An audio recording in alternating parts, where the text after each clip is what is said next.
المملكة العربية السعودية بلاد الحرمين الشريفين من الله عليها بالتوحيد والسنة والجماعة، وهي بلاد التوحيد الخالص ومنارة العقيدة وصرح الإيمان ومأرز السنة، ليس فيها مظاهر شرك ولا قبور ولا قباب ولا أضرحة ولا أولياء يدعون من دون الله. تزورون البلاد وترون القبور والأضرحة والمقامات، أليست هذه نعمة؟ كل هذه من نعمة هذه الدولة التي قامت على التوحيد من فضل الله عليها. സൗദിയുടെ അതിപുരാതന ചരിത്ര ശേഷിപ്പായ അൽ ഉല, ആ ഏരിയ ശവകുടീരങ്ങളുടെ ഏരിയക്കാണ് അൽ ഉല എന്ന് പറയാം. ഏകദേശം 20,000 മില്യൺ ഡോളറിന്റെ ഇൻവെസ്റ്റ്മെന്റ് ആണ് സർക്കാർ ക്ഷണിക്കുന്നത്. അത് ഇപ്പോഴത്തെ ഭരണാധികാരിന്റെ വായ്പാണെന്ന് അറിയും. ചില ആളുകൾ വേഗം തലീന്ന് ഒഴിവാക്കാലോ. വഹാബിയത്തിന് കോടിക്കണക്കായ ഡോളർ ചെലവഴിച്ചിരുന്ന അതേ കാലത്ത് 1962 ഇതിനുവേണ്ടി അവർ ആദ്യമായി സൗകര്യമൊരുക്കുന്നത്. ഈ പ്രദേശത്തിന്റെ പേര് അൽ ഉല എന്നാണ്. 1962 ബ്രിട്ടീഷ് ചരിത്രകാരനായ വിന്നറ്റിനും റീഡിനും ഈ വിഷയത്തിൽ ടൂറിസ്റ്റ് പ്ലേസ് ആക്കാനുള്ള വിഷയത്തിൽ പഠനം നടത്താൻ വേണ്ടി പണം കൊടുത്തു. ബ്രിട്ടീഷ് ചരിത്രകാരന്മാരായ വിന്നറ്റിനും റീഡിനും 1970 ഇതിനെ ആർക്കിയോളജിക്കൽ ട്രഷറാക്കി ഇവർ പ്രഖ്യാപിച്ചു, അഥവാ പുരാവസ്തു നിധി. 130ഓളം ശവകുടീരങ്ങളെ ആർക്കിയോളജിക്കൽ ട്രഷറാക്കി പ്രഖ്യാപിച്ചു. നിധി, പുരാവസ്തു നിധി 1970. വഹാബി നേതാക്കന്മാര് ഇബ്നു ബാസൊക്കെ ഉള്ള കാലത്ത് നമ്മളെ ഈ ബുഖാരി ഇമാമിന്റെ കിതാബൊക്കെ നന്നാക്കി കൊടുക്കുന്ന ഒരാളുണ്ടല്ലോ, ഒരു കൊട നന്നാക്കി, നാസിറുദ്ദീൻ അൽബാനി. അങ്ങനെയുണ്ട്, പഴയതൊക്കെ നന്നാക്കി കൊടുക്കുന്നവരാണ്. കൊട നന്നാക്കി ചെരുപ്പൂട്ടിനാണ്. ഇബ്നു അൽബാനിക്ക് നല്ല പേരാ ചെരുപ്പൂട്ടി, കള്ളം ചെരുപ്പൂട്ടി. സഹീഹ് ബുഖാരി, ഇമാം ബുഖാരിയാണ് കിതാബൊക്കെ മൂപ്പര് നന്നാക്കണം. നന്നാക്കണവർക്കൊക്കെ ചെരുപ്പൂട്ടിയാണെന്ന് അറിയാം. ആ കൊട നന്നാക്കിയൊക്കെ ഉള്ള കാലത്ത്, ആ കാലത്ത് 1970 ഇവരിതിനെ ആർക്കിയോളജിക്കൽ ട്രഷറർ എന്ന് പറഞ്ഞാൽ, ആർക്കിയോളജിക്കൽ ട്രഷറായി പ്രഖ്യാപിക്കാന്ന് പറഞ്ഞാൽ പുരാവസ്തു നിധി, അതായത് നമ്മളെ കാട്ടിന് വേണ്ട നിധിയെല്ലാം അവിടെ ഉണ്ട്. എങ്ങനെ നിധി? കുഴിച്ചെടുക്കല്ല, അവിടെ ആളുകളെ പാർപ്പിച്ചാൽ ടൂറിസ്റ്റുകളിൽ നിന്ന് കോടിക്കണക്കിന് രൂപ കിട്ടും. 1970 1977 1985 1993 ഇവിടെയുള്ള എല്ലാ ശേഷിപ്പുകൾ പഠിക്കാൻ വേണ്ടി ലോക പ്രശസ്തരായ ചരിത്രകാരന്മാരെ ഇവിടെ കൊണ്ടുപോയി പാർപ്പിച്ചു. ഈ ശേഷിപ്പുകൾ നശിപ്പിക്കരുതെന്നും ഇതിൽ കേടുപാടുകൾ വരുത്തരുതെന്നും വഹാബി രാഷ്ട്രം ഉത്തരവിറക്കി. അതായത് ഈ ബിംബങ്ങളിൽ നിന്നോ ഈ കബറുകളിൽ നിന്നോ ഈ ശവകുടീരങ്ങളിൽ നിന്നോ ഒരു കല്ലെടുത്താൽ അറസ്റ്റ് ചെയ്യും. കല്ല് തൊടാൻ പാടില്ല. ബരാരടാ പറയാ, ഒരു ഖദീജ ബീവിയുടെ കല്ലിന്റെ എല്ലാം നശിപ്പിച്ച് പാറച്ചേറാക്കിയവരാണ്. ഫാത്തിമാവിന്റെ ഖബർ ശരീഫ് പാറച്ചേറാക്കിയവരാണ്. ഐഷാബിയുടെ ഖബർ പാറച്ചേറാക്കിയവരാണ്. ഇവര് ഹംസത്തുൽ കറാർ അടക്കമുള്ള 70ഓളം മഹാന്മാരുടെ ഖബർ നശിപ്പിച്ചവരാണ്. ബദറിലെ ഖബർ നശിപ്പിച്ചവരാണ്. 14 ബദരീങ്ങളുടെ ഖബർ നശിപ്പിച്ചവരാണ്. ഇവർ ഉത്തരവിറക്കിയിട്ടുണ്ട്. ഇവിടെ അറബ് ന്യൂസിന്റെ ലേഖനാണ്. 2035 ലോകത്തെ ഏറ്റവും വലിയ ടൂറിസം സെന്റർ ആക്കി ഈ ശവകുടീര ഏരിയയെ മാറ്റുകയാണ് ഗവൺമെന്റിന്റെ ലക്ഷ്യം. 2035 അത്രയും അവിടെ പണം ചെലവാക്കും. 13 കൊല്ലം പണം ചെലവാക്കാൻ തീരുമാനിച്ചിട്ടുണ്ട്. ഭയങ്കര സെന്റർ ആക്കും. അപ്പോഴത്തെ നിങ്ങളെ മൂത്താപ്പ വരും ചെയ്യും. മറ്റേ മൂത്താപ്പ വരും. മുത്താപ്പ ആരാ പ്രസിദ്ധീകരിച്ചത്?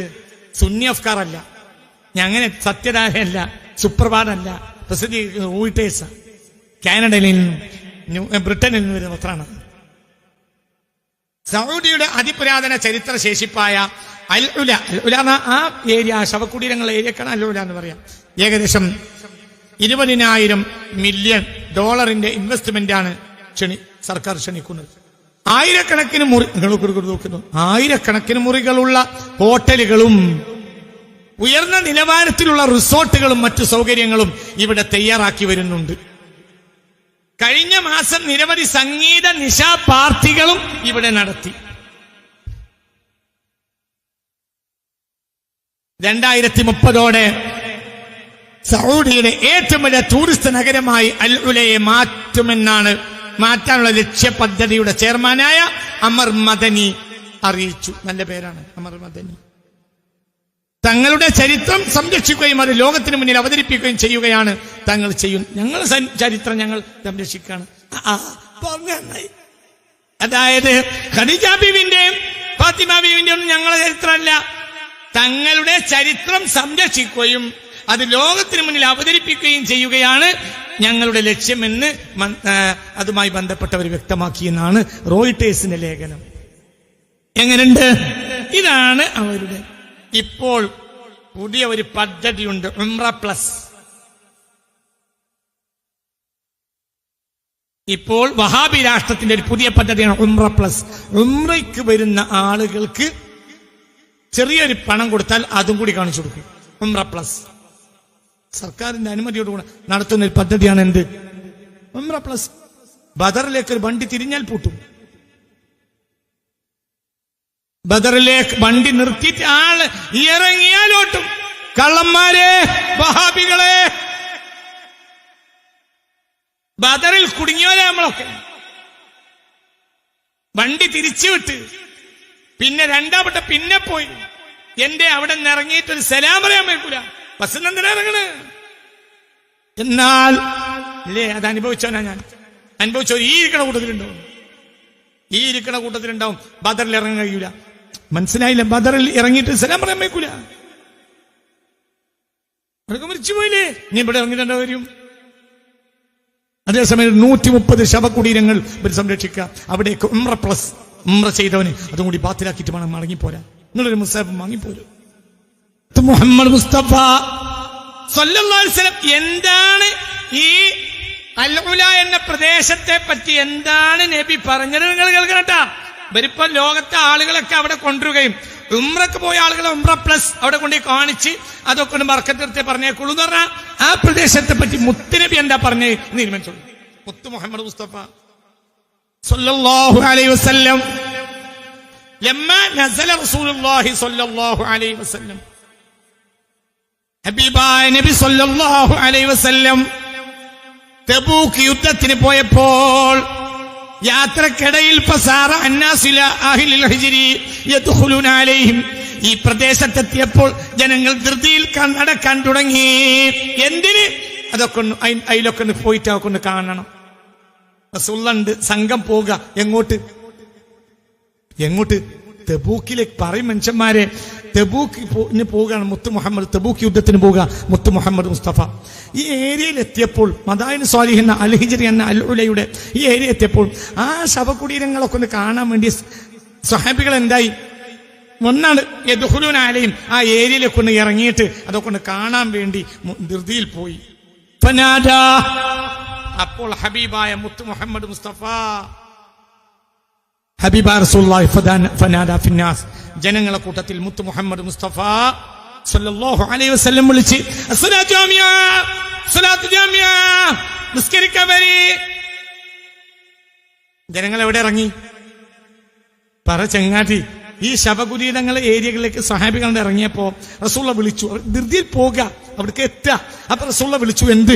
അസ്സലാത്തു ജാമിഅ, നിസ്കരിക്കാണ്ട് വരി. ജനങ്ങൾ പെട്ടെന്ന് ഓടി വന്നു. റസൂലുള്ളാഹി വിളിച്ചോ, ഇങ്ങനെയാണ് ഓടി വന്നു. ഫഖാല നബി സല്ലല്ലാഹു അലൈഹി വസല്ലം, ഇതാ ബഹുമാനപ്പെട്ട അംർ ബിൻ സഅദ് റളിയല്ലാഹു അൻഹു പറയാണ്, ഫഅതൈതു നബിയ സല്ലല്ലാഹു അലൈഹി വസല്ലം, അങ്ങനെ റസൂലുള്ളാഹി നിസ്കരിക്കാണ്ട് എന്നാണ് വിളിച്ചപ്പോൾ ഞങ്ങൾ ഓടിയെത്തി. ആദ്യം ഓടിയെത്ത കൂട്ടത്തിൽ ഞാനും ഉണ്ട്. വഹുവ മുംസികുൻ ബഈറഹു, റസൂലുള്ളാഹി ഒട്ടകത്തിന്റെ കടിഞ്ഞാണ് പിടിച്ച് അങ്ങനെ നിൽക്കുന്നുണ്ട്. റസൂലുള്ളാഹി സ്വല്ലല്ലാഹു അലൈഹി വസല്ലം വഹുവ യഖൂൽ, റസൂലുള്ളാഹി പറയുന്നുണ്ട്, മാ തദ്ഖുലൂന അലാ ഖൗമിൻ ഗളബ അല്ലാഹു അലൈഹിം, അല്ലാഹു തആല കോപിച്ച ഒരു സ്ഥലത്തിറങ്ങാൻ ആർക്ക് അധികാരം തന്നു? നിങ്ങൾക്ക് വഹാബികളെ ദീൻ പഠിഞ്ഞിട്ടില്ലെങ്കിൽ നിങ്ങൾക്ക് പോട്ടുകളെ ബുദ്ധി ഇല്ല എന്നതിനർത്ഥം. ഒരു കള്ളരാണ് അവിടെ ചങ്ങായി. വഹാബികളെ പിന്തുടർന്ന ചത്തുപോ നന്നാവൂല, ഓന്റെ അവസാനാണ്. അവിടെ പോയി നിന്നാൽ അല്ലാഹു നിങ്ങളെയും പറ നിങ്ങളെയും അതാബാക്കിയേക്കാം.